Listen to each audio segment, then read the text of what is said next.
Welcome to the Clear Admit MBA Admissions Academy. I'm Graham Richmond, and I'm joined by Alex Brown for this lesson on waitlists. So, Alex, this is never a fun topic because I feel like people who get waitlisted after applying to business school are always kind of down in the dumps about it. Oddly enough, a lot of them get in ultimately. So maybe there's too much of a downer attitude when, a lot of them are going to get in. But why do schools have waitlists? Yeah, no, it's a good question. So I'd say there's three broad answers to that question. Let's talk about if the first round, right? So schools are making admissions decisions at the end of the first round. They don't know what their second round pool looks like at all. So they're still quite in the dark in terms of their overall makeup of their class coming in. Yeah. So rather than just admitting from the first round, they're going to take a bunch of people onto the wait list too to give them some insurance so that when that second round comes in, they can compare that, the second round folks with that group also that they've put on the wait list. So there's that to play in terms of why do they do it, and that falls into two buckets. There's the folks that are sort of on the fringe, i.e. there's something about their profile. Well, there's a lot about the profile that the school likes, but there might be one or two elements of the profile that just put them on the edge rather than in the admit pile, right? So there's something that's potentially fixable, but it's not all quite there yet, or at least in terms of what the school is sort of thinking at that stage. Yeah. So that's one group. The second group, quite frankly, is the group that the school might be a bit queasy about whether they're actually planning to enroll in the program if they got an admit decision. And I hate to throw that out there, Graham, because I've talked about this in an earlier lesson.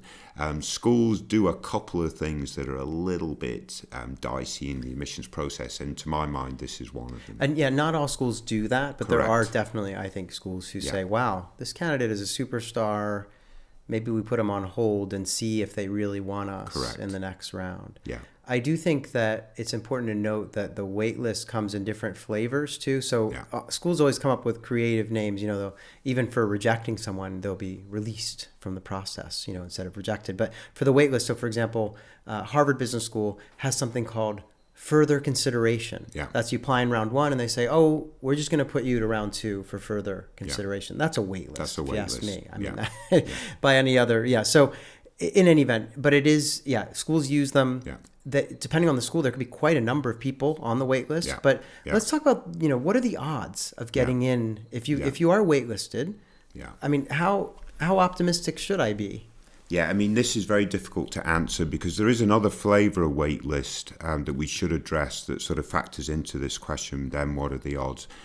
Schools have started putting folks on a wait list that they haven't interviewed. Mm-hmm. They're essentially being waitlisted to interview, right? So if you're in that bucket, you've actually got to be invited to an interview before you then get that further consideration. So you'd be sort of one step behind the folks that are sort of waitlisted after the interview. So you need to be fully aware of that.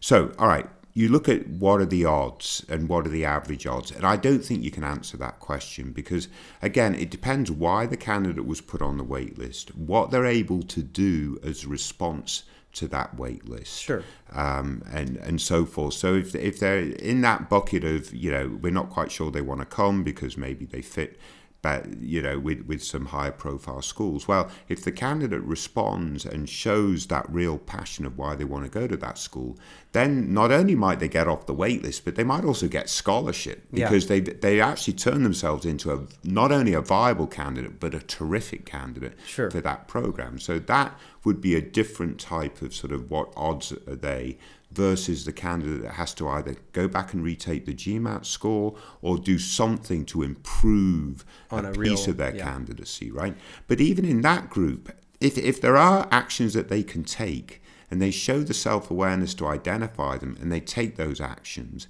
then again, they could be very viable. And those folks that are on the wait list from round one to round two, on aggregate, those odds are going to be a lot higher than folks that are put on wait lists in later rounds. Yeah, and that was the point that I was going to make, which is I think regardless of why you're on the list, I think being on the list early in the season by nature, you have more of a chance of getting in because there's more time for them to consider you. There's still more spaces available. Yeah. Whereas if you're waitlisted late in the season, it's going to take someone kind of coming off of the matriculating list for you to get a spot or something. So I think if you find yourself waitlisted after round one, you should be optimistic. But what you need to do first and foremost is understand the rules that a school has in place, because there are some schools that say, we've waitlisted you and don't call us, we'll call you.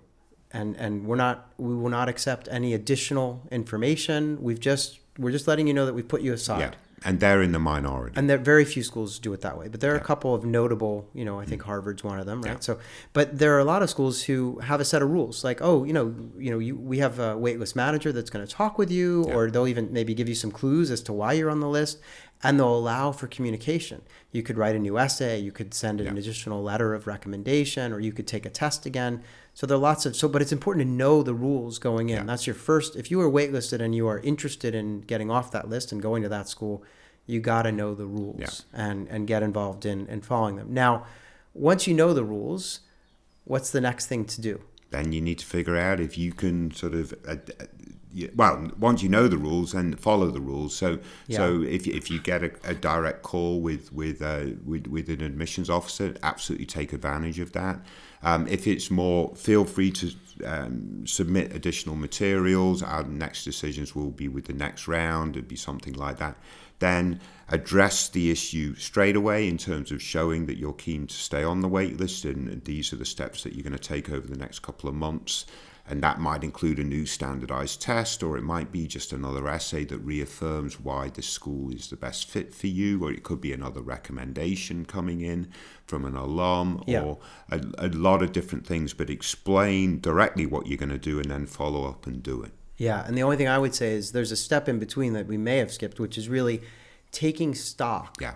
So the moment that you're waitlisted, you got to take a hard look in the mirror. I think a lot of people go into the admissions process, they don't necessarily understand. They haven't watched the Admissions Academy, and they don't understand every aspect of it. And so they're kind of surprised to find themselves with no offers or a wait list or something. So I think that's the moment where you got to take a hard look at your candidacy and be honest with yourself about, okay, why am I on the wait list? Yeah. Is it because I have a low test score, or was my GPA a concern? Am I too young? Or whatever it might be. Yeah. And from there, you can develop a plan of action to address.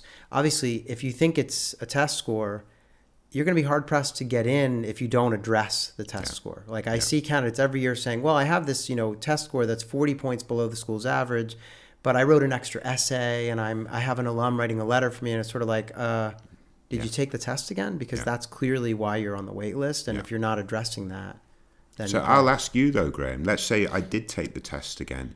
It comes back at the same score. Is that the nail in the coffin? No, because I think you get some points for trying, and you would communicate to the committee that, look, I know this is below your average. I prepared again, took the test. I got the same result, but I did want you to know that I took the step. I've traditionally been kind of poor on standardized tests. Yeah. My GPA is terrific. I would really encourage the committee to look at that. And I'm taking MBA math or something else in a remedial fashion, right? To get ready. So there might be another way to deal with a poor standardized test. But retaking the test and coming back with the same score isn't necessarily going to kill your candidacy. No, not at all. Yeah, so this idea of like hiding that or not reporting the fact that you took it again would be bad. I think you got to tell them what you're up to. I think, we do sometimes hear about candidates getting letters of support from members of the MBA community at the school. So that could come in the form of an alum or a current student of the program writing a letter, almost like a recommendation letter. And we talked a little bit about that in the recommendations lessons. But this idea that someone would take the time to write a letter about how they know you and how they know their school and why they think the two of you are a great fit, that can go a long way. And I've seen many a candidate, kind of get over the hump when something like that comes in. Because remember, and you alluded to this back when we were talking about knowing your admissions reader. You talk about how alumni are an influencer in this process, and they're stakeholders in the institution. And if they're going to bat for you and saying that they think you'd be a great fit, then the admissions team needs to at least consider that. So waitlists, never fun. And the general rule is if you're waitlisted in round one, you basically have been pushed into the round two group of candidates. And if you're waitlisted in round two, you're then in the third round if a school has a third round, and so on. And then usually there's a smaller kind of summer waitlist as well. But it's always about knowing the rules that the school has in place and following them and doing everything you can to take stock and address whatever it is that's landed you on the list, whether it's demonstrating enough enthusiasm or fixing a problem in the candidacy. So that's what we've got on waitlists. Anything else that you wanted to add on this one? Fantastic, Graham. All right. Thanks for watching the MBA Admissions Academy.